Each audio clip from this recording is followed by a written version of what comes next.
అనంతపురం కురగుంటలో పెద్దన్న పేరు వినగానే మహిళలు బగ్గుమంటున్నారు. కురుగుంటకు చెందిన వైసీపీ నేతపై మహిళలు తీవ్ర ఆరోపణలు చేశారు. పెద్దన్న చిన్న బుద్ధితో వంకర బుద్ధి బయట పెట్టుకున్నాడు, అసభ్యంగా ప్రవర్తిస్తూ బెదిరింపులకు పాల్పడుతున్నాడంటూ జిల్లా ఎస్పీకి ఫిర్యాదు చేయడం ఇప్పుడు కలకలం సృష్టించింది. అసలు పెద్దన్నకు ఉన్న చిన్న బుద్ధి, ఆ వంకర బుద్ధి ఏంటి? మహిళలు అతడిని చూస్తేనే ఎందుకు భయపడిపోతున్నారు?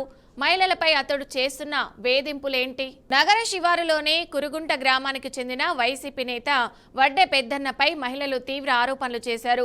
వంకర బుద్ధితో అసభ్యంగా ప్రవర్తిస్తూ మహిళలు బహిర్భుచికి వెళ్లినప్పుడు ఫోటోలు తీసి నిత్యం వేధింపులకు గురి చేస్తున్నాడని ఎస్పీకి ఫిర్యాదు చేయడం ఇప్పుడు కలకలం రేపుతుంది. మటన్ మార్కెట్ కాలనీలో మహిళలు బహిర్భూమికి వెళ్లిన సమయంలో ఫోటోలు తీసి ఇబ్బందులు పెడుతున్నాడని, ప్రశ్నిస్తే రప్పా నరుకుతా అంటూ బెదిరిస్తున్నాడని ఆరోపిస్తున్నారు. ఇది నాయకత్వమా లేక వంకర బుద్ధి రాజకీయాలా అంటూ మహిళలు ఆగ్రహం వ్యక్తం చేస్తున్నారు. ఇక ఈ ఘటనతో అనంతపురం ఒక్కసారిగా ఉలిక్కిపడింది. ఇక ఇదే విషయంపై జిల్లా ఎస్పీ జగదీష్ ను కలిసి ఫిర్యాదు చేసిన బాధితులు తమకు రక్షణ కల్పించి ఆ వంకర బుద్ధి ఉన్న వడ్డే పెద్దన్నపై కఠిన చర్యలు తీసుకోవాలని డిమాండ్ చేస్తున్నారు. బాధితుడి నుండి ఫిర్యాదు స్వీకరించిన పోలీసులు దర్యాప్తు ప్రారంభించినట్లు సమాచారం. స్థలం ఉంది, వడ్డే పెద్దన్న ఆక్రమించుకున్నాడు. వాటికి పోతే నీ కొడుకుని చంపుతాను, నిన్ను చంపుతాను అంటాడు. నువ్వేం చేసుకుంటావు చేసుకోపో అంటాడు. నీతో ఏమవుతుంది, నువ్వేం యాటికన్నావు ఏమన్నా చేసుకో. ఇంకొద్దు ఎస్పీ ఆఫీస్కి వచ్చి కంప్లైంట్ ఇచ్చినాను. ఎస్పీ సారు నాకు న్యాయం చేయాల, నేను వాళ్ళు ఆయన హార్ట్ అటాక్ వచ్చి చనిపోయినాడు. నాకు ఏం ఆధారం లేదు, అది తప్పితే ఆ వడ్డే పెద్దన్న అనేది వాడి కొండపల్లి, వాడు ఆతంపూర్ దగ్గర వరదిండ్ల ముట్టలు కొండపల్లి. వీటికి వచ్చి వాడు సీట్ల పొడి మందు అమ్ముకొని ఉందే, అందరికీ దౌర్జన్యం చేస్తాడు. ఏందన్నా మాట్లాడితే నీ కొడుకుని చంపుతాను, నిన్ను చంపుతాను అంటాడు. మీరే న్యాయం చేయాలని సార్ దగ్గర పోయి కంప్లైంట్ ఇస్తున్నాడు. మాది స్థలం ఆక్రమించుకున్నాడు. నీ దిక్కుపోయిన తోట ఏమన్నా చేసుకోపో, ఏం చేసుకుంటావు చేసుకో అని అన్నాడు. ఎస్పీ సారు స్టేషన్ దగ్గరికి పోమ్మన్నాడు. సార్ వాళ్ళకి ఆడ కంప్లైంట్ ఇచ్చినాము. ఆ సార్ వాళ్ళు కానీ పట్టించుకోవడం లేదు.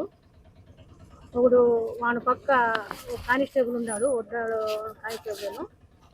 వానికి ఇటుకు రానియకుండా ఎస్ఐ దగ్గర మేనేజ్మెంట్ చేస్తుంటారు. లోపలికి రానివ్వడం లేదండి పెద్దగాండి.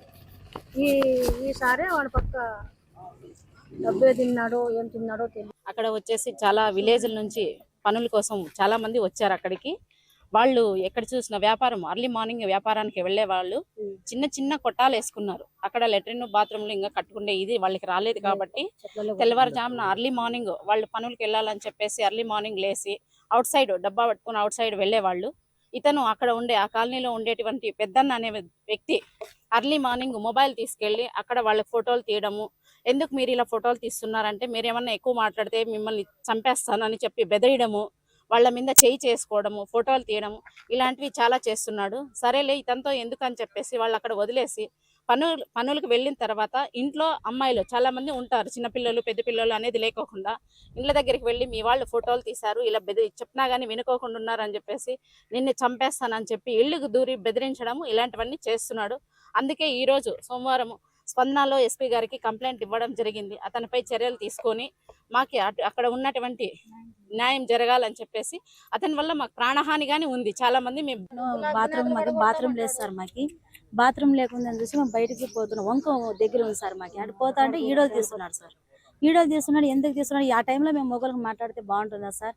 ఎందుకు తీస్తున్నాడు అని చెప్పి మేము ఎదపడి మా మొగోళ్ళకి చెప్పినాం, ఇట్లా ఈడోలు తీస్తున్నాడు, ఎందుకు తీస్తున్నాడు ఏం లేదు మేము ఎదపడినాం సార్. ఆ టైంలో ఎదపడిన తర్వాత అన్నకి మేము చెప్పినాము, ఇట్లా వీడియోలు తీస్తున్నాం సార్, ఎందుకు తీస్తున్నాడు ఏం లేదు మాకు భయము. మేము వ్యాపారం పోతే భద్రం పోతే 2 రోజులకు సార్ వస్తాం సార్. వ్యాపారం పోతే చిన్న పిల్లలు ఉన్నారు సార్, మాకి పోతేనే మాకు జరిగేది, చెప్పుకోకుండా జరగదు.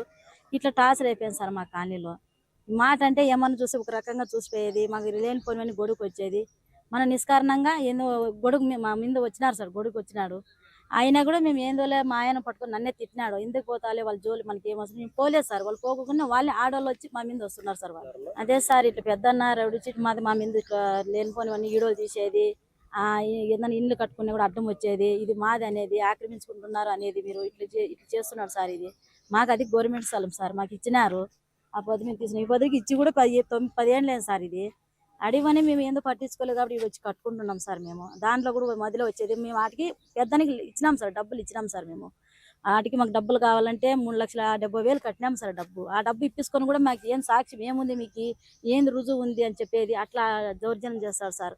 మా ప్రభుత్వం రాని పోలు నరికినట్లు నరుకుతానని చెప్పేసి సార్ అతను అలా చేస్తా అంటే మాకు భయమే కదా సార్. మాకు పోతేనే కుండగాలి.